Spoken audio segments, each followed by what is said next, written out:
Welcome back. This is one of 3 videos in a little mini-series we're doing on hybrid nonprofit for-profit models. There are essentially 3 different setups for this, which is why there's 3 videos.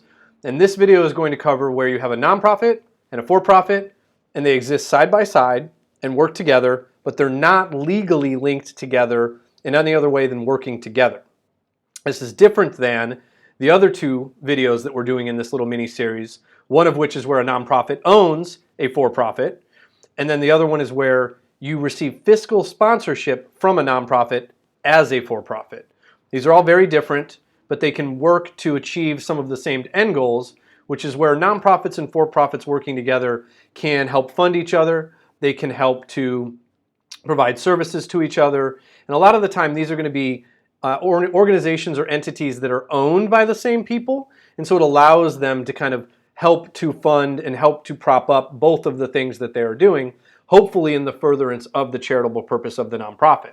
So in this video today we're talking about, like I said, where they exist side by side and work together, but they're not linked legally together. It's exactly as it sounds, but this video is designed to help you understand some of the risks and pitfalls and things that you need to pay attention to in doing it that way. Because when you have the nonprofit organization, obviously it has lots of rules to keep it tax exempt and keep it as a nonprofit organization. Then you got a for-profit, lots of rules too, but a lot less rules with regard to how it has to operate compared to a nonprofit organization. So let's say, for instance, that you here at the nonprofit organization want to now pay money to the for-profit so the for-profit can provide services to the nonprofit. Well, in that scenario, it's very, very important. This is the number one thing that you have to pay attention to. It's very, very important to look at who is on the board of directors of the nonprofit organization and then who is an owner or a paid employee at the for-profit. Because if anybody that's paid by the for-profit, whether it be an owner or an employee, is on the board of directors at the nonprofit, and the nonprofit is going to send money to the for-profit, at the board level here, that person that's also over here cannot vote on that at the board level.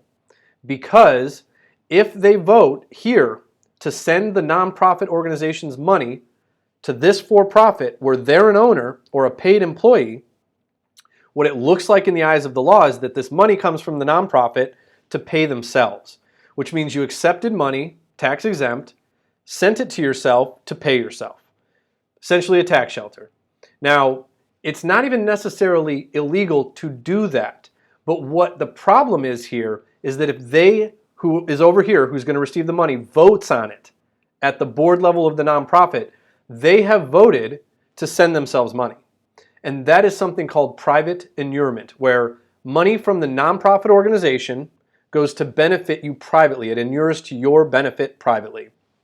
So what you have to do is over here at the nonprofit, at that board level, whoever is also over here at the for-profit as an owner or an employee, they cannot vote. They have to remove themselves from that vote, recuse themselves from that vote.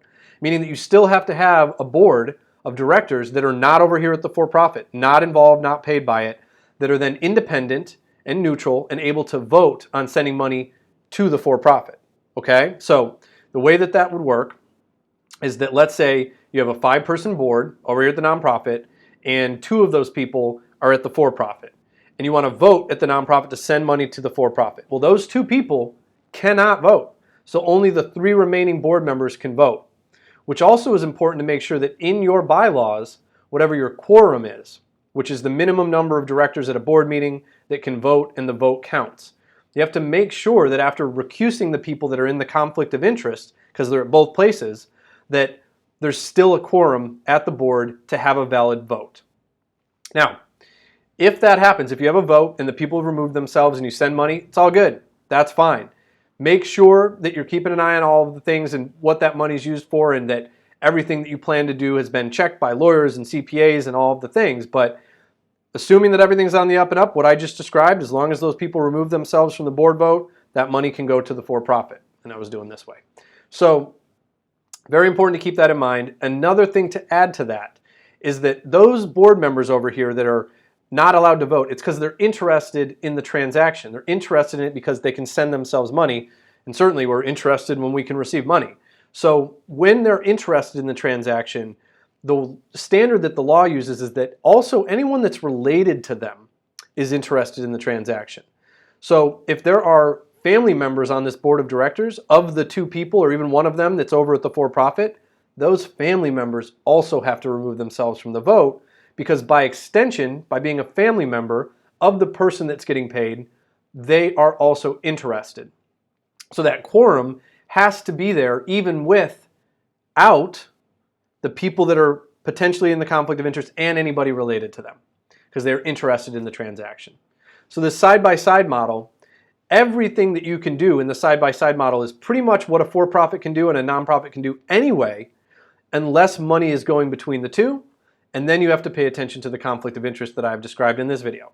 Hope this was helpful. Talk to you soon.